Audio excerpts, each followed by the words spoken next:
গত ১ মাসে আমি প্রায় ৪ থেকে ৫ কেজি ওয়েট গেইন করেছি। আর ওয়েট গেইন হয়েছে এই যে এই মানুষটার জন্য।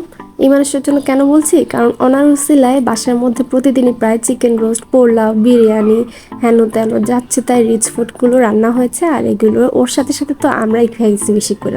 মানে উনি একটা নামমাত্র উছিলা ছিল। আর যেটার ফল আজকে আমি ভুগতেছি। মানে ওজন যে বাড়ছে আর কমার নাম নাই। আর এরপর যেটা সাইড ইফেক্ট হয় সেটা হলো সারাদিন পানি খাওয়া থাকলে, হাওয়া বাতাস খাইলেও মানে ওজনটা বাড়বেই, কমবে না, কোনো মতেই কমবে না। কারণ সে ভাবে যে একবার যেমন আসছে তোমার জীবনে, তোমাকে ছাড়া আমি যাব না। মানে তারা যে ছাড়ানোর জন্য কত কিছু করা লাগে একমাত্র যে করে সেই জানে।